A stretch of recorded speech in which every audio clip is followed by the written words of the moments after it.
उत्तर प्रदेश के सिरसागंज की मुख्य सड़क के किनारे आशा हॉस्पिटल के खंडहर आज भी खड़े हैं। लोहे के गेट पर जंग की मोटी परत जमी है और खिड़कियों के शीशे 30 साल पहले टूट चुके थे। यहाँ की हवा में एक अजीब सन्नाटा है। 3 दशक पहले यह अस्पताल मरीजों के ठीक होने का केंद्र था, लेकिन डिस्चार्ज के दिन मरीजों के गायब होने का सिलसिला शुरू हुआ। जो मरीज व्हीलचेयर पर मुख्य द्वार तक पहुंचते, वे अचानक गायब हो जाते। कोई निशान नहीं, कोई चिल्लाहट नहीं। पुलिस ने फाइलों में इसे हादसा लिखा, लेकिन स्थानीय लोग रात के अंधेरे में इस गेट के पास जाने से बचते हैं। 30 साल बाद भी अस्पताल की दीवारें और खाली गलियारे वही सवाल दोहरा रहे हैं। क्या वे मरीज कभी अपने घरों तक पहुंचे या अस्पताल ने उन्हें किसी दूसरी जगह कैद कर लिया? यह खंडहर सिर्फ ईंट पत्थर का ढांचा नहीं है, यह एक ऐसी पहेली है जिसका जवाब आज भी किसी के पास नहीं है। आप जिस गेट को देख रहे हैं, वहां से गुजरने की हिम्मत अब कोई नहीं करता। वर्ष 1989 की एक दोपहर, धूप अस्पताल के गलियारे में तिरछी गिर रही थी। सुनीता देवी व्हील चेयर पर बैठी थीं। उनके हाथ व्हील चेयर के पहियों को घुमा रहे थे। धातु के पहियों की चरमराहट फर्श पर गूंज रही थी। उन्होंने नर्स को पीछे छोड़ा और मुख्य द्वार की ओर बढ़ी। गेट केवल 20 कदम की दूरी पर था। उन्होंने अपना दाहिना हाथ लोहे के हैंडल को पकड़ने के लिए आगे बढ़ाया। तभी एक अजीब सी हवा का झोंका आया। सुनीता देवी का हाथ खाली हवा में रुक गया। व्हील चेयर आगे बढ़ती रही, लेकिन सीट पर कोई नहीं था। पहिए बिना किसी वजन के घूमते रहे और गेट से टकराकर रुक गए। धूल के कण हवा में स्थिर हो गए। अस्पताल का गेट वैसा ही खुला था जैसा वह एक पल पहले था। सुनीता देवी न तो गेट के बाहर थीं और न ही गलियारे में वापस दिखीं। सिर्फ फर्श पर उनकी व्हील चेयर के टायरों के निशान थे, जो गेट के ठीक सामने आकर अचानक खत्म हो गए। सन्नाटा इतना गहरा था कि व्हील चेयर के गिरने की गूंज गलियारे की दीवारों से टकराकर वापस लौट आई। वह वहां से पूरी तरह गायब हो चुकी थीं।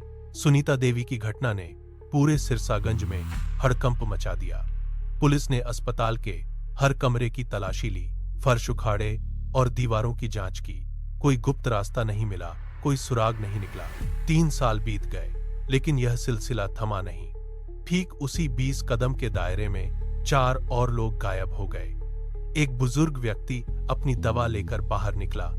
2 युवा मरीज अपनी रिपोर्ट थामे गेट की ओर बढ़े और एक अटेंडेंट भी उसी रास्ते से गुजरते हुए आंखों से ओझल हो गया। हर बार वही हुआ। वे गेट तक पहुंचे, हवा में एक खिंचाव महसूस हुआ और अगले ही पल वहां सिर्फ उनके पैरों के निशान रह गए। पुलिस की गाड़ियां दिन रात अस्पताल के बाहर खड़ी रहने लगीं। अधिकारियों ने गेट पर पहरेदार तैनात किए, लेकिन पहरेदारों ने खुद अपनी आंखों से लोगों को हवा में विलीन होते देखा। दहशत ऐसी थी कि अस्पताल के कर्मचारी इस्तीफा देकर भागने लगे। अस्पताल के रजिस्टर में नाम दर्ज थे, लेकिन गेट के उस पार कोई नहीं पहुंचता था। फाइलों में दर्ज यह रहस्य अब एक ऐसी दीवार बन चुका था जिसे पुलिस की लाचारी भी नहीं तोड़ पाई। पूरा अस्पताल एक अदृश्य भंवर में बदल गया था, जो हर 3 साल में अपनी भूख मिटाने के लिए शिकार मांगता था। वर्ष 1992 डॉक्टर मेहरा ने इस रहस्य को चुनौती देने का फैसला किया। उन्होंने अस्पताल के गेट के पास एक छोटी सी मेज और कुर्सी लगाई। रात के 12 बजते ही उन्होंने अस्पताल की लाइटें बंद कर दी। हाथ में एक मजबूत टॉर्च लिए वे गेट की तरफ पीठ करके बैठ गए। उनकी नजरें गेट के उस हिस्से पर टिकी थीं जहां से लोग गायब हुए थे। बाहर सन्नाटा इतना गहरा था कि उनकी अपनी सांसें भी तेज सुनाई दे रही थीं। घड़ी की सुइयां आगे बढ़ रही थीं। अचानक फर्श पर एक अजीब सी खड़खड़ाहट हुई। यह पत्थर पर किसी के चलने की आवाज थी। डॉक्टर मेहरा ने टॉर्च जलाई और बीम को गेट की ओर घुमाया। वहां कोई नहीं था।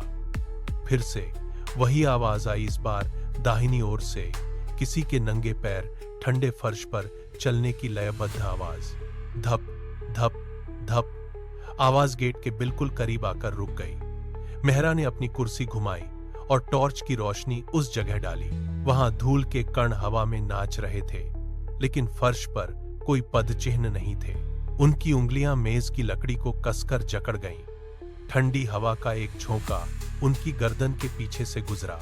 रात के सन्नाटे में वे नंगे पैरों की आहटें अब उनके ठीक पीछे गूंज रही थीं। उन्होंने अपनी टॉर्च को फिर से घुमाया, लेकिन वहां सिर्फ एक खाली अंधेरा था जो उन्हें अपनी ओर खींच रहा था। डॉक्टर मेहरा ने टॉर्च की रोशनी नीचे फर्श पर स्थिर की।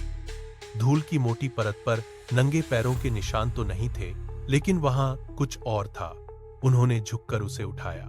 यह एक अस्पताल के गाउन का फटा हुआ हिस्सा था। कपड़ा पुराना था, रेशे गल रहे थे और उस पर एक नाम की मुहर धुंधली दिखाई दे रही थी। मेहरा की सांसें अटक गईं। यह वही गाउन था जो 3 साल पहले गायब हुई सुनीता देवी को पहनाया गया था। अस्पताल की फाइलों के अनुसार वह डिस्चार्ज होकर घर जा चुकी थी, लेकिन यह गाउन यहाँ गेट के ठीक पास धूल में पड़ा था। मेहरा ने उसे अपने हाथों में मसला।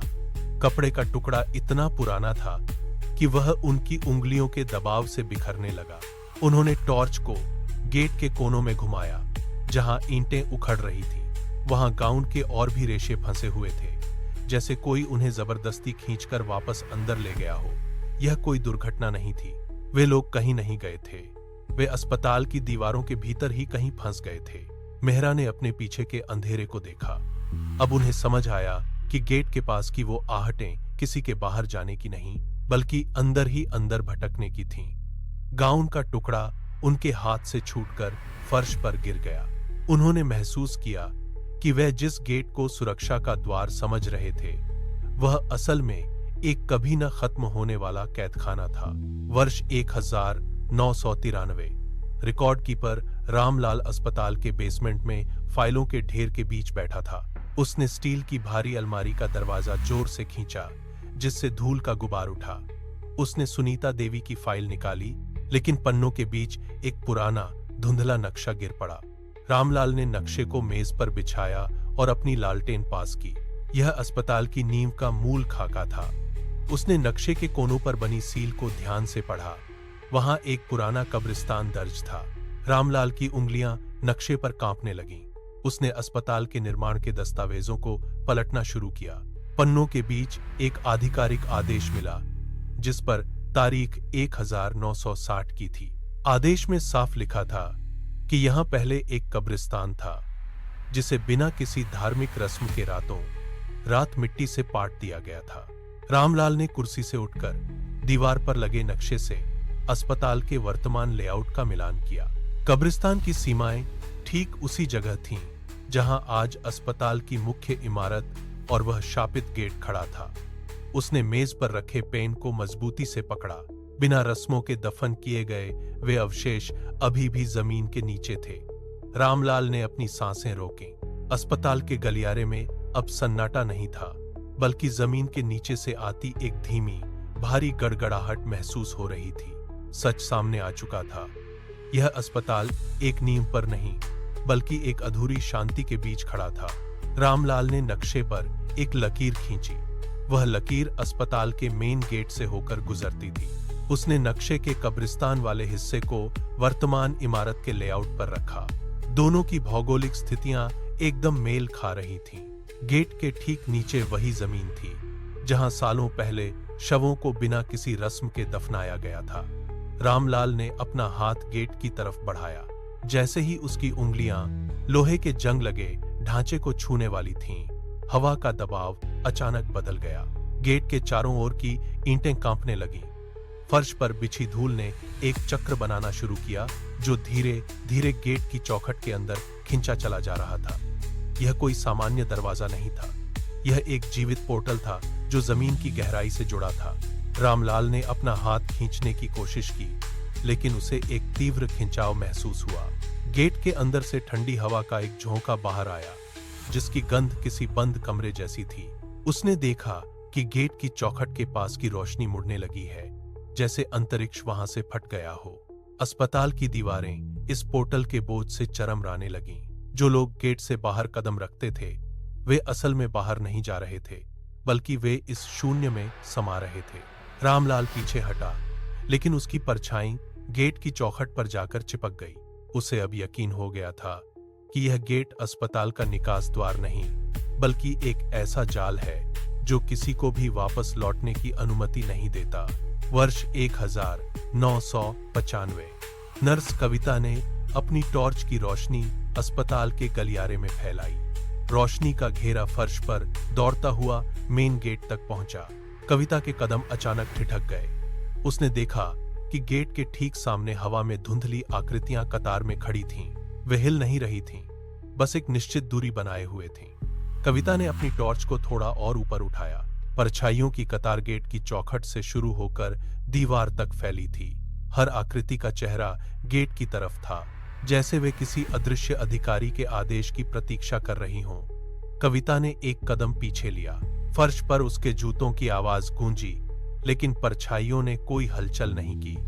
वे पत्थर की तरह स्थिर थीं। कविता की उंगलियां अपनी जेब में रखी चाबियों को मजबूती से भींचने लगीं। उसने देखा कि कतार में सबसे आगे खड़ी आकृति ने अपना हाथ धीरे से उठाया और गेट के हैंडल की ओर बढ़ाया, लेकिन वह उसे छू नहीं पाई।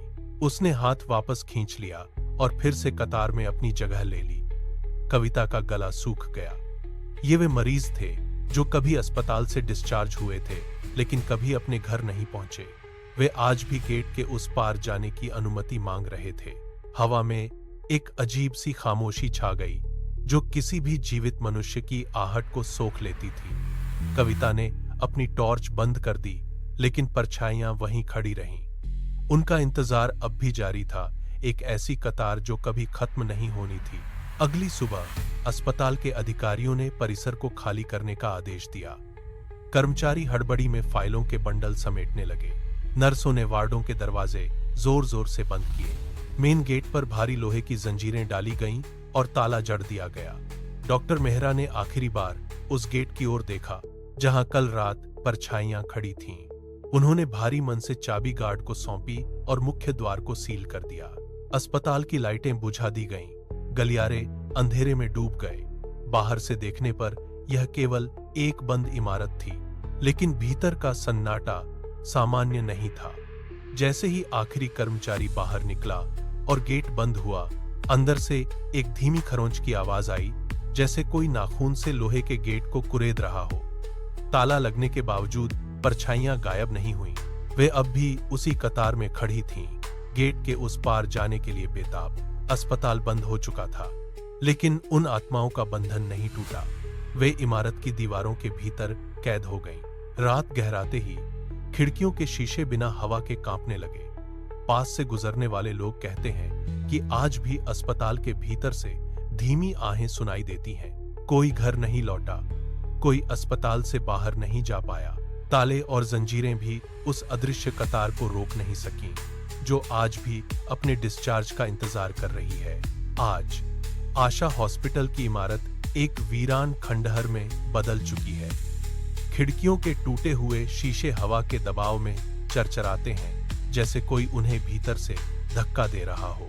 जब आप उस मेन गेट के पास से गुजरते हैं तो सन्नाटा अचानक दम तोड़ देता है। कंक्रीट के फर्श पर नंगे पैरों के चलने की स्पष्ट ध्वनि सुनाई देती है। 1, 2, 3, धीमी और स्थिर ध्वनि गेट के बिल्कुल करीब आकर रुक जाती है। वहां कोई नहीं है, फिर भी धूल के कण एक कतार में ऐसे हिलते हैं जैसे कोई अदृश्य शरीर वहां से गुजरा हो। आप रुक जाते हैं, अपनी सांसें रोक लेते हैं और अपने कानों पर विश्वास करने की कोशिश करते हैं। आहट फिर से शुरू होती है, इस बार गेट के हैंडल की तरफ बढ़ते हुए। खुरचने की आवाज, धातु के टकराने की झनझनाहट और एक ठंडी हवा का झोंका आपकी गर्दन को छूकर गुजर जाता है। वे अभी भी वहीं हैं, अपने डिस्चार्ज का इंतजार कर रहे हैं, उसी गेट के उस पार। क्या आप अंधेरे में अपनी टॉर्च जलाकर उस गेट की ओर देखेंगे, या फिर उस कतार में शामिल होने के डर से अपनी नजरें फेर लेंगे? यह खंडहर आज भी खड़ा है, अपनी अनकही कहानियों के साथ। अब सवाल आपका है, क्या आप उस गेट के पास जाने की हिम्मत करेंगे, यह जानते हुए कि वापस लौटने का रास्ता शायद अब आपका नहीं रहा?